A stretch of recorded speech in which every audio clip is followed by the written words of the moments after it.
Hello guys, कैसे हैं आप सब लोग। गॉड लेवल के एपिसोड 88 के साथ हाजिर हूं। तो लास्ट एपिसोड के एंड पे हमने देखा था बिमिंग अपने आप को 2 से 3 बार लेवल अप कर लेता है, जिसकी वजह से उसकी स्ट्रेंथ बढ़ जाती है। बिमिंग की कल्टीवेशन बढ़ने की वजह से सोल रिफाइनिंग बेल के अंदर भी स्ट्रेंथ काफी ज्यादा बढ़ जाती है। और अंकल लाओ जो कि उस बेल के नीचे होते हैं वो कहते हैं इसका प्रेशर बढ़ता जा रहा है, अगर ऐसे चलता रहा तो मैं तो इसके नीचे क्रश हो जाऊंगा। अंकल लाओ जल्दी से अपने क्रेन क्लैन वालों से कहते हैं सारे क्रेन क्लैन के लोगों मेरे ऑर्डर्स को फॉलो करो और यहाँ पर आकर इस लड़के को मार डालो। क्रेन क्लैन के लोग जो कि वहीं पर खड़े होते हैं वो उसकी बात सुनते हैं और कहते हैं ठीक है मास्टर, जो भी आपका ऑर्डर है हम इसको फॉलो करेंगे। और वो सारे मिलकर उसको मारने के लिए आगे बढ़ते हैं। यानी कि वहाँ पर बहुत सारे क्रेन्स आ जाते हैं। वो आसमान में अपनी बैटल फॉर्मेशन को कंप्लीट करते हैं और बैटल फॉर्मेशन या अटैक फॉर्मेशन को कंप्लीट करते हैं। बूढ़ा डीमन एम्परर भी आसमान की तरफ देखता है और कहता है अभी लोग ऊपर आसमान की तरफ देखो, आसमान में बहुत सारे पंछी उड़ रहे हैं। नालैन बूढ़े एम्परर से कहती है ये सारे पंछी क्रेन है और ये इनकी अटैक फॉर्मेशन है, ये इस फार्म में अटैक करते हैं। ये वाली अटैक फॉर्मेशन क्रेन क्लैन के ब्लड में है। ये सारे इसी तरह अटैक करते हैं क्योंकि इनकी तादाद बहुत ज्यादा होती है और इनकी स्पीड भी काफी ज्यादा होती है,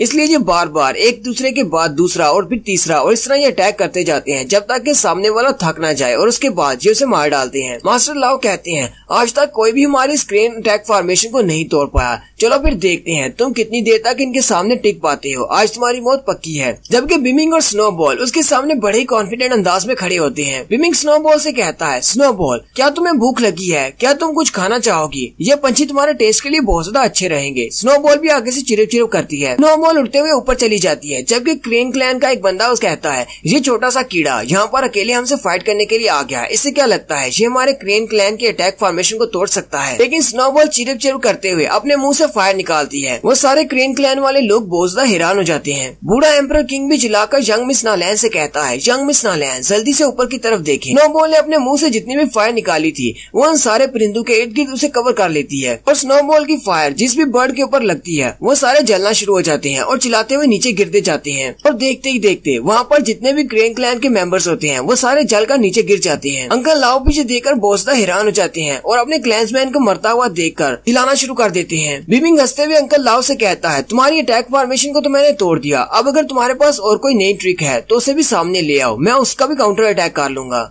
बिमिंग आगे चला जाता है और अपनी सोल रिफाइनिंग बेल की तरफ देखते हुए कहता है क्या तुम अब भी इस बेल के नीचे स्ट्रगल करना चाहते हो, जब तुम इस बेल से नहीं निकल सकते तो फिर कोशिश क्यों कर रहे हो। अंकल लाओ से कहते हैं तुम्हें अपनी स्ट्रेंथ पर इतना ज्यादा भरोसा नहीं करना चाहिए, तुम्हारे पास थोड़ी बहुत स्ट्रेंथ है, इसका मतलब ये नहीं कि तुम अंकल लाओ से जीत सकते हो। मैं क्रेन एम्परर किंग हूँ। और साथ ही वो अपनी चोंच के अंदर से कुछ अजीब सी टेक्निक को यूज करते हुए एक ब्लड पर्ल निकालते हैं। ये उनकी एक स्पेशल टेक्निक है जो कि वो भागने के वक्त इस्तेमाल करते हैं। ऐसे अंकल लाओ उस टेक्निक को यूज करते हैं तो वहाँ पर एक बेस्टियल कोर गिरती है, रेड कलर की बेस्टियल कोर। बिमिंग उस बेस्टियल कोर को वहाँ पर देखकर बहुत ज्यादा हैरान हो जाता है और जल्दी से अपनी पावर्स को रिलीज करते हुए कहता है ऐसा सोचना भी मत कि मैं तुम्हें यहाँ से भागने दूंगा। लेकिन अंकल लाओ उसकी बेल के नीचे से बाहर निकल जाते हैं और अपनी सोल फार्म में चले जाते हैं ताकि वो यहाँ से भाग सके। बिमिंग भी ये देखकर काफी ज्यादा हैरान हो जाता है और कहता है लगता मैं बहुत ज्यादा स्लो हूँ जो ये यहाँ से भाग गया। अंकल लाओ जाने से पहले बिमिंग से कहते हैं तुमने मेरे बेस्टियल कोर को चोरी किया, इसके अलावा मेरे क्लैन के लोगों को मार डाला, किंगशिप पैलेस में मेरी जगह छीन ली, तुम बस इंतजार करो, मैं तुमसे बदला लेने के लिए जरूर आऊंगा। और साथ ही वो वहाँ से उड़ जाते हैं। बिमिंग सोच रहा होता है ठीक है मैं तुम्हारा इंतजार करूंगा, लेकिन अगली बार मैं इससे भी ज्यादा स्ट्रॉन्ग होऊंगा, इसलिए तुम यहाँ से आसानी से भाग नहीं पाओगे। अंकल लाओ के वहाँ से जाते ही लॉर्ड किंग आगे बढ़ता है और यंग मिस नालैन को बधाई देते हुए कहता है आपका बहुत बहुत बधाई हो कि आपको एक बहुत ही अच्छा यंग एल्केमिस्ट मिल गया है जो कि बहुत ज्यादा स्ट्रॉन्ग भी है। ये यंग एल्केमिस्ट हमारे किंगशिप पैलेस के लिए बहुत ज्यादा फायदेमंद साबित होगा। डीमन ऑफ अंडरवर्ल्ड किंग कहता है ये लड़का तो वाकई में बहुत ज्यादा पावरफुल है, इसने तो लाओ ही बाई के रिबेलियन को भी रोक लिया। नालैन उन सब की तरफ देखती है और कहती है मुझे नहीं लगता कि तुम सब लोग भी इतने ज्यादा अच्छे हो। नालैन उन सब से कहती है क्या मैं तुम्हें इतनी बड़ी बेवकूफ दिखाई देती हूँ, मुझे ये साफ दिखाई दे रहा था कि तुम सब लोग भी इसके साथ मिले हुए हो, तुम लोगों ने मुझे रोकने की कोशिश की ताकि मैं फाइट में हिस्सा न ले सकूं। अब जबकि अंकल लाओ हार चुके हैं और वो यहाँ से भाग गए हैं, तुम तीनों यहाँ पर बचे हो, तुम तीनों को लगता है कि तुम लोग बातें करके अपने रिलेशनशिप को मेरे साथ क्लियर कर सकते हो। लॉर्ड किंग उसे कहता है यंग मिस नालैन मुझे नहीं पता कि आप किस बारे में बात कर रही हैं, उस वक्त हमारे ज़हन में सिर्फ एक ही बात थी कि आपको प्रोटेक्ट करना है, सिर्फ आपकी प्रोटेक्शन के लिए हमने ऐसा किया, हम लोग गद्दार नहीं है। अंडरवर्ल्ड का किंग कहता है अगर आप लाओ हीबी के क्राइम्स के लिए हमें सजा देना चाहती हैं तो फिर कोई बात नहीं, तो हम इस सजा को खुशी खुशी कबूल कर लेंगे, लेकिन मुझे नहीं लगता कि आपको ऐसा करना चाहिए, इससे हमारी किंगशिप पैलेस की रेपुटेशन में बहुत ज्यादा कमी आएगी, इसलिए मुझे लगता है कि आपको इसके बारे में 2 बार सोचना चाहिए। यहीं पर बिमिंग आगे बढ़ता है और उन सब से कहता है मुझे भी लगता है कि तुम सब लोग गद्दार हो, अगर मैं तुम सब लोगों को निपटना चाहता हूँ हूँ तो मैं अभी यहाँ पर निमट सकता हूँ। टॉड किंग अपने पास से एक चार्म निकालता है और साथ ही अपनी पावर्स को रिलीज करते हुए कहता है, तुम्हें लगता है कि तुमने लाओ हीबाई को हरा दिया तो तुम हम सबको भी हरा सकते हो? ऐसी बात नहीं है, हम लोग उससे बहुत ज्यादा स्ट्रॉन्ग है। आओ फिर देख लेते हैं तुम हमसे कैसे निमटना चाहोगे। टॉड किंग ने अपने हाथ में जो एक चार्म पकड़ा होता है वो एक अरे फॉर्मेशन को एक्टिवेट करने के लिए होता है। बिमिंग जहाँ पर खड़ा होता है उसके पाँव के नीचे एक फॉर्मेशन ओपन होती है और वहाँ पर बहुत सारा धुआं हो जाता है। बूढ़ा किंग भी चलाकर उसे कहता है, बिमिंग जरा बचना, ये कलरफुल पॉइजन अरे है। बिमिंग उस पॉइजनस अरे के अंदर फंस जाता है। वहाँ पर बहुत सारा पॉइजन होता है जो कि उसकी पूरी बॉडी को कवर कर लेता है। नालैन टॉड किंग से कहती है, ये तुमने क्या किया? तुम्हें पता है कि वो हमारा चीफ एल्केमिस्ट बनने वाला है, फिर तुम ऐसा कैसे कर सकते हो? टॉड किंग कहता है, उसने पहले मुझे ऑफेंड किया है, उसी ने कहा कि वो मुझे निमटना चाहता है, अब देखते हैं वो कैसे इस सब से बचता है। और साथ ही वो नालैन को भी धमकी दे डालता है और कहता है, मैंने तुम्हारे बाप के साथ बहुत सारी जंगें लड़ी है, मैं तुम्हारा चीफ एल्केमिस्ट हूँ और अगर तुम भी मुझे ऑफेंड करती हो तो मुझे लगता है कि तुम्हें भी सजा दी जाएगी, तुम्हारे फादर भी तुम्हें सजा देंगे क्योंकि मैं बहुत ही महान शख्सियत हूँ। और वैसे भी अब इस लड़के के बचने का कोई चांस नहीं, ये मेरे पॉइजन से नहीं बचेगा, थोड़ी देर में ये मर जाएगा। क्योंकि जैसे ही सामने से पॉइजनस धुआं हटता है तो बिमिंग आगे से मुस्कुरा रहा होता है और कहता है, जहरीले मेंढक कहेंगे, तुम्हें क्या लगता है कि तुम अपने इस पॉइजन के साथ मुझे मार सकते हो? इतना पॉइजन मुझे मारने के लिए काफी नहीं है। और साथ ही बिमिंग अपनी पावर्स को यूज करते हुए अपने स्केलेटन गन को बाहर निकाल लेता है। जैसे वो अपने स्केलेटन गन को बाहर निकालता है वो अपने गन को जमीन के अंदर धंसा देता है जहाँ पर वो फॉर्मेशन होती है, जिसकी वजह से उसकी फॉर्मेशन कैंसिल हो जाती है।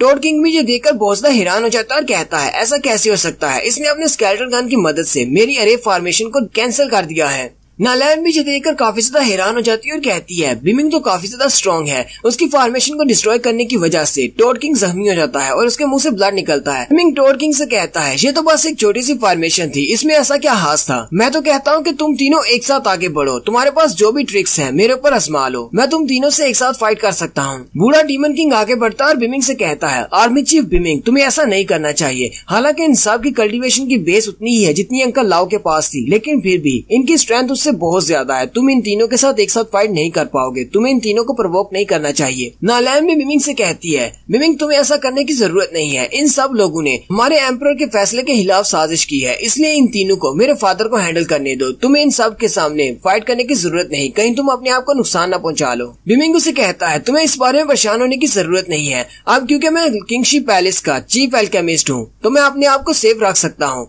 ये मुझे नुकसान नहीं पहुंचा सकते। और वैसे भी मुझे देखना है कि इन तीनों के पास कितनी स्ट्रेंथ है, मैं इनके साथ फाइट करके देखना चाहता हूँ कि अंकल लाओ से ये ज्यादा स्ट्रॉन्ग है या फिर नहीं। टॉड किंग भी बहुत ज्यादा गुस्सा हो जाता है और बिमिंग से कहता है, तुमने मेरी पॉइजनस अरे को डिस्ट्रॉय कर दिया, जिसकी वजह से मुझे बहुत ज्यादा डैमेज हुआ है, तुम्हें लगता है कि मैं तुम्हें छोड़ दूंगा? अब मैं अपना सारा गुस्सा तुम पर उतारने वाला हूँ। टॉड किंग जल्दी से अपने साइज को बड़ा कर लेता है और वो एक बड़ा सा मेंढक बन जाता है और बिमिंग के ऊपर अपना पंजा मारता है। बिमिंग जंप करते हुए साइड पर हो जाता है, लेकिन जैसे ही वो जंप करके साइड पे होता है उसके पीछे अंडरवर्ल्ड का किंग होता है। वो अपनी एक स्पेशल टेक्निक जिसका नाम सोल ईटर होता है उसको यूज करता है, जिसकी वजह से एनर्जी से बने हुए बहुत सारे खोपड़ी निकल आते हैं। अंडरवर्ल्ड का किंग उसे कहता है, ये सारी अंडरवर्ल्ड में घूमने वाली आत्माएं हैं जो कि किसी की सोल को एक्सट्रैक्ट कर सकती हैं। एम्परर लेवल के हंटर भी इसके सामने नहीं टिक सकते, तुम्हारी सोल को ये बहुत ही जल्दी एक्सट्रैक्ट कर लेंगे और तुम्हारी बॉडी को डिस्ट्रॉय कर देंगे। लेकिन बिमिंग अपने स्केलेटन गन को यूज करते हुए 2-4 स्लैशेस लगाता है और उसके उन सोल गोस्ट को डिस्ट्रॉय कर देता है। अंडरवर्ल्ड का किंग भी ये देखकर बहुत ज्यादा हैरान हो जाता है और कहता है, इसके पास तो एक गॉड लेवल का वेपन है। और अब यहीं पर सी किंग की एंट्री होती है जो कि अपने पास से सी ट्राइडन निकाल लेता है और कहता है, तुम्हारे पास तो बहुत सारे मैजिकल वेपन्स हैं, लेकिन देखते हैं तुम्हारे जो मैजिकल वेपन मेरे सी ट्राइडन के सामने टिक पाते हैं या नहीं। और वो अपने सी ट्राइडन को लेकर बिमिंग के ऊपर जंप करते हुए अटैक करने के लिए आगे बढ़ता है। बिमिंग अपने स्केलेटन गन को यूज करते हुए उसके अटैक को ब्लॉक कर लेता है और साथ ही अपने स्केलेटन गन को यूज करते हुए उसके सीने में धंसा देता है, लेकिन वो एक आफ्टर इमेज होती है यानी कि इल्यूजन। बिमिंग भी ये देखकर बहुत ज्यादा हैरान हो जाता है और कहता है, तो इसे शैडो टेक्निक भी आती है।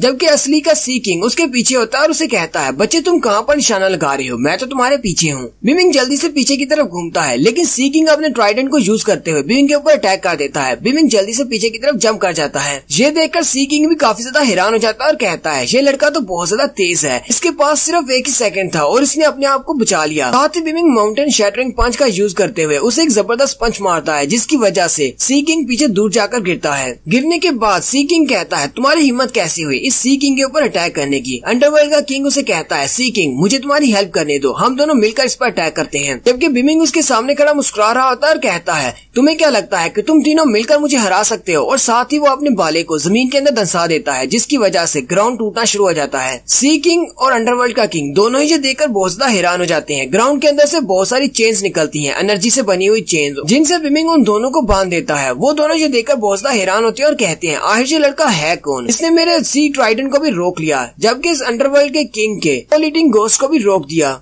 टोड किंग जो कि अभी भी आजाद होता है, वो बिमिंग से कहता है तुमने इन दोनों को तो पकड़ लिया, लेकिन चलो देखते हैं तुम मेरी इस पॉइजन गन से कैसे बच पाती हो। वो टोड मॉन्स्टर अपने मुंह से बहुत सारी पॉइजनस बॉल्स फेंकता है, तो एक बुलेट की स्पीड से बिमिंग की तरफ आगे बढ़ती है। बूढ़ा एम्परर भी चिल्लाकर बिमिंग से कहता है बिमिंग अपना ध्यान रखना, ये कोई स्मोक पॉइजन नहीं है, ये तो पॉइजनस बुलेट्स हैं, इनकी स्पीड बहुत ज्यादा है, तुम्हें इन्हें बहुत ही एहतियात से डॉज करना होगा। और यहीं पर हमारी एपिसोड 88 का एंड होता है। एक्सप्लेनेशन अच्छी लगी हो तो कमेंट करके जरूर बताएं। चैनल को सब्सक्राइब कर दे, वीडियो को लाइक और शेयर कर दे। शुक्रिया।